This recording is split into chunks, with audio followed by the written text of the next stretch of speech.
Definition of Hive tool is Hive is basically a data warehouse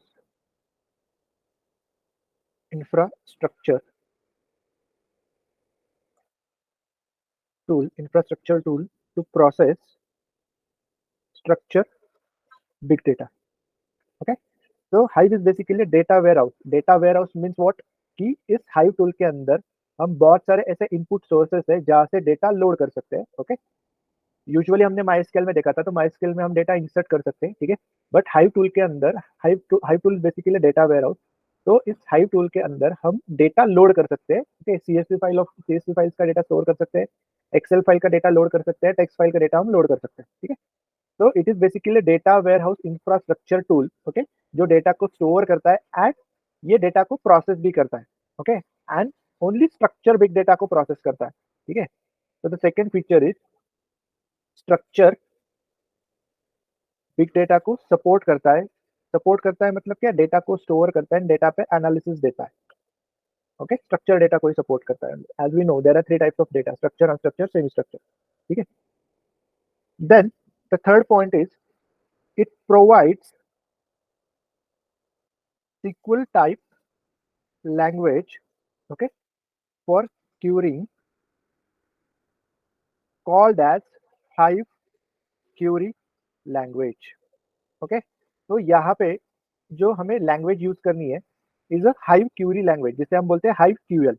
जैसे MySQL data के लिए हमने use किया था एसक्यूएल लैंग्वेज. ओके, तो हाइव टूल पे जब हम क्यूरी करेंगे तो उन कमांड्स को हम बोलेंगे hive query language. Okay, next point is, तो यहाँ पे जो शेल पे हमें काम करना है is a beeline shell. Okay, तो देखो अभी जैसे हमने माइस्क्यूएल के लिए जब एक टर्मिनल ओपन किया, टर्मिनल मतलब ब्लैक स्क्रीन, ठीक है, तो हमने माइस्क्यूएल के लिए जो कमांड्स की तो उसको हमने बोला था माइस्क्यूएल शेल. तो हाइव के लिए भी आपको टर्मिनल ओपन करना पड़ेगा. ओके, तो उस शेल को हम बोलेंगे beeline shell. Okay, again Hive is basically data warehouse infrastructure tool, जो डेटा को स्टोर करता है, स्ट्रक्चर बिग डेटा को स्टोर करता है and to process structure big data. तो बिग डेटा को प्रोसेस भी करता है, मतलब एनालिसिस भी दे सकते हैं. It provide SQL type of language for querying called Hive query language. Okay, तो इस हाइव टूल के लिए जो हमें क्यूरीज यूज करनी है it's a Hive query language. SQL kind of language है, सिक्वल की कमांड्स यहाँ पे हमें यूज करनी है, बट हाइव के लिए वो स्पेसिफिक है हाइव क्यूरी लैंग्वेज. देन जिस शेल पे हमें कमांड्स करनी है वो है beeline shell. Okay, and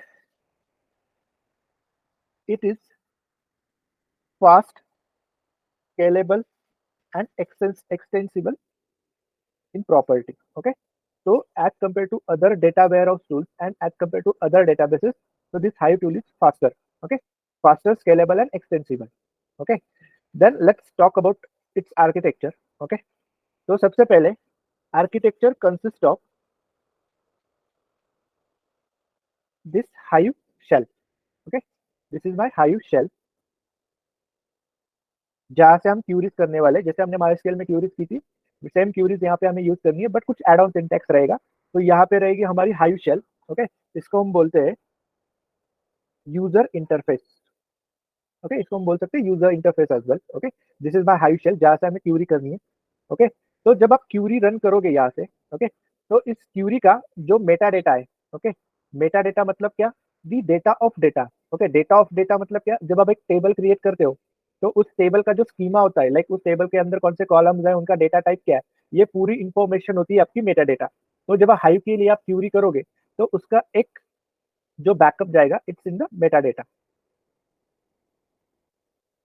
okay, उसका एक बैकअप स्टोर होगा in meta data. Okay, meta data मतलब क्या? जो आप हाइव के लिए टेबल बनाते हो उस टेबल का नाम, उस टेबल के अंदर जितने कॉलम्स है उन सबका कॉलम नेम एंड उनका डेटा टाइप, ये पूरी इंफॉर्मेशन आपकी जाएगी इन मेटा डेटा. एंड आपको क्यूरी करने के लिए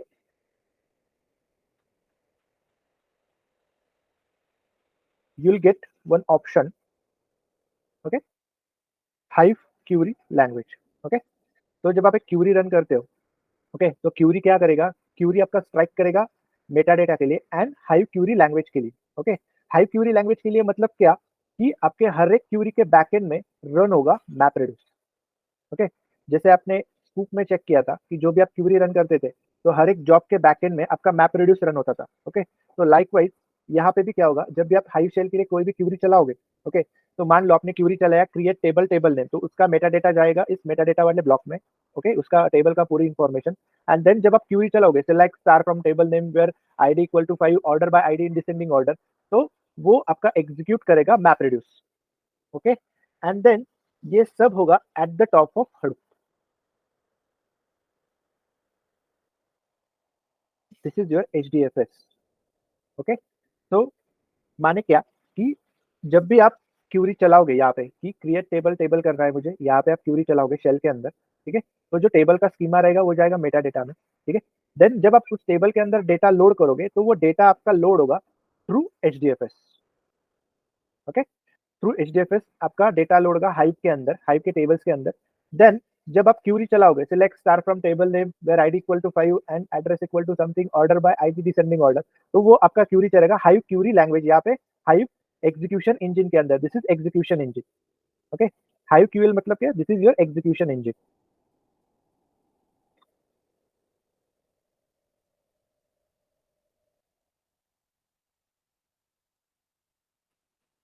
ओके। तो ये याद रखना है कि हाइव के लिए जो टेबल बनता है उसका मेटा डेटा जाता है एक डेटाबेस के अंदर, ओके, मेटा डेटा हम उसको बोलते हैं। देन जब आप डेटा लोड करते हो टेबल के अंदर, वो डेटा आपका लोड होता है through HDFS, okay. This hive tool is on the top of HDFS tool. Then जब आप क्यूरी रन करते हो तो वो जाता है आपका हाइव क्यूएल एग्जीक्यूशन इंजन के अंदर, तो हर एक क्यूरी के बैकएंड में आपका रन होगा map reduce, okay, map reduce execution होगा। क्लियर है, राइट टू ऑल?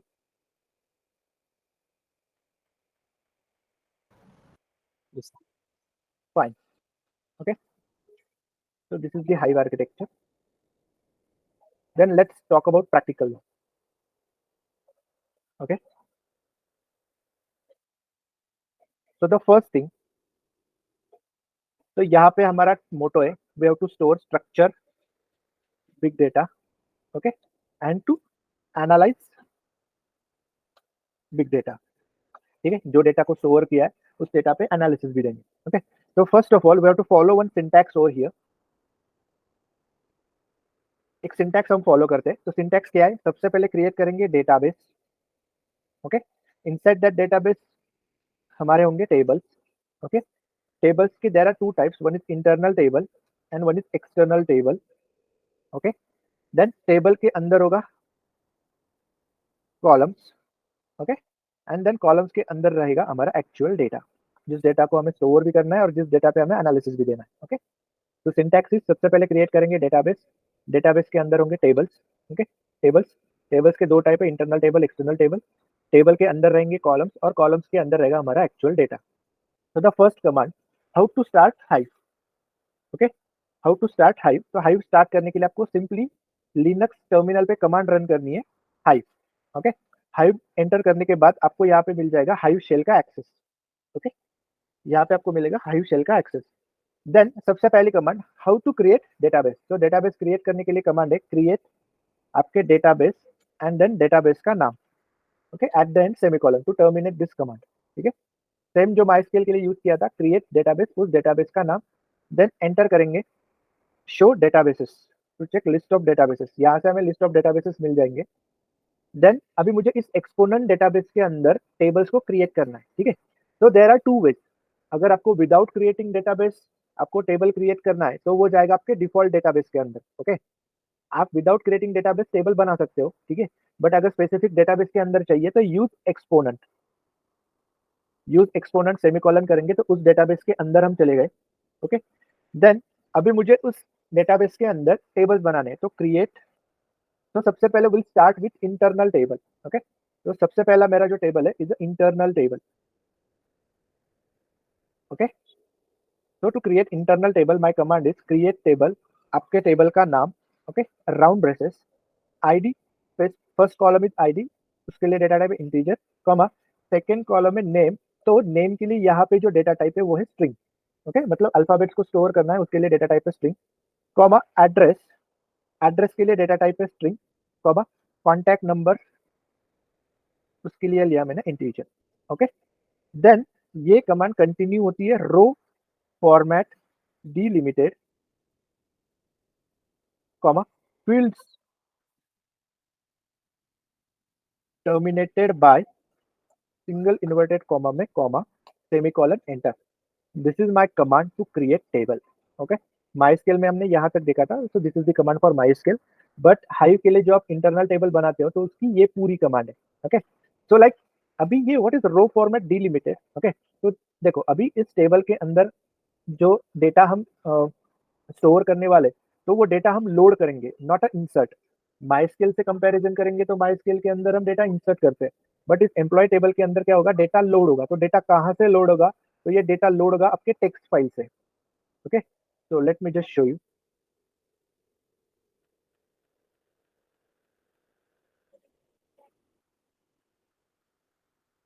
Okay, तो बेसिकली हमारे लिनक्स ऑपरेटिंग सिस्टम के अंदर एक टेक्स्ट फाइल होगा। ओके, तो उस टेक्स्ट फाइल के अंदर हमारा डेटा रहेगा ID comma name comma address and comma contact number. Okay, ये हमारा डेटा रहेगा two comma Raj comma Mumbai. Okay, comma contact number. Okay, तो ये जो डेटा है टेक्स्ट फाइल के अंदर इन कॉमा सेपरेटेड फॉर्मेट। ठीक है, तो टेक्स्ट फाइल में कैसे होता है, हर एक रो के अंदर आपका एक सेपरेटेड डेटा होता है, राइट। तो this is my text file, तो इस टेक्स्ट फाइल के अंदर डेटा कैसे रहेगा, हर एक नए लाइन के लिए नया रिकॉर्ड रहेगा। तो this is my first line, तो ये फर्स्ट रिकॉर्ड है, सेकंड लाइन है सेकंड रिकॉर्ड है, थर्ड रिकॉर्ड के लिए यहाँ पे थर्ड लाइन रहेगी। Okay, this is my contact number. Okay, तो मान लो कि हर एक टेक्स्ट फाइल के अंदर न्यू लाइन में नया रिकॉर्ड होता है। ओके, तो हम क्या करते हैं कि इस डेटा को हमें लोड करना है हाइव वाले टेबल्स के अंदर। ओके, तो हमें पता है कि टेक्स्ट फाइल के अंदर data is in row format, so that's why row format delimited. Okay, and हमारा ये जो डेटा है माने आईडी नेम एड्रेस एंड ये कॉन्टैक्ट नंबर, तो ये सेपरेटेड बाय है कॉमा। ओके, ये सेपरेटेड बाय कॉमा, तो दैट्स व्हाई हमने यहाँ पे दिया है fields terminated by comma.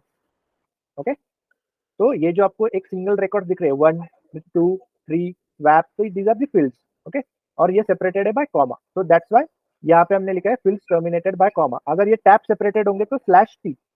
Okay, there is a difference, अगर ये डेटा आपका टैब सेपरेटेड है। ओके, तो यहाँ पे आ जाएगा हमारा slash T, fields terminated by comma. Okay, तो this is the difference. Okay, अभी हमने ये टेबल बनाया, तो टेबल बनाया, उसका स्कीमा दिया रो फॉर्मेट डिलिमिटेड, क्योंकि ये फाइल से टेक्स्ट फाइल से डेटा लोड होने वाला है। टेक्स्ट फाइल के अंदर हर एक नए लाइन पे नया रिकॉर्ड होता है, रो फॉर्मेट में डेटा होता है। And fields terminated by slash T, क्यू क्योंकि उस फाइल के अंदर जो डेटा था वो टैब सेपरेटेड था। You can change it to comma separated as well, तो यहाँ पे टैब होगा तो स्लैश टी, कॉमा होगा तो कॉमा। तो इस फाइल के अंदर हम अगर हमें डेटा लोड करना है, ओके, सो डेटा लोडिंग के लिए there are two ways.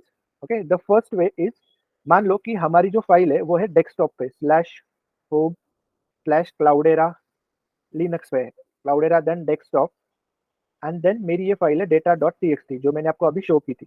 Okay, अगर ये data dot T X T आपके डेस्कटॉप के ऊपर है, तो डेटा लोड करने के लिए कमांड होगी load data local in path single inverted comma में आपके फाइल का path slash home slash Cloudera slash desktop slash data dot T X T, and then into table your table name employ.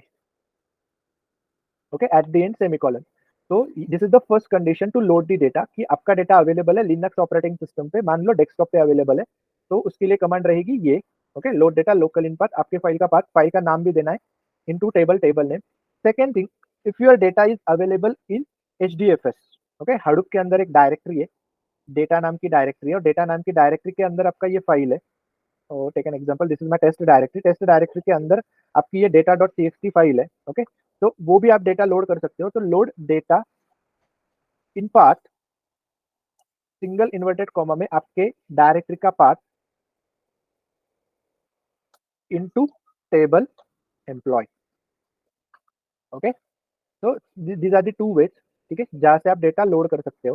Okay, then अगर मुझे check करना है whether my data is loaded और not, तो select star from employ.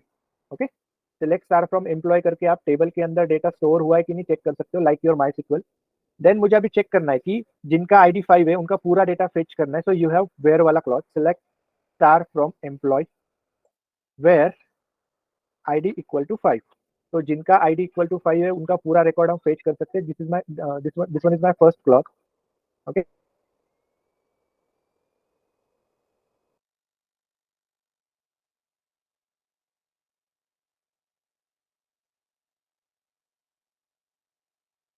तो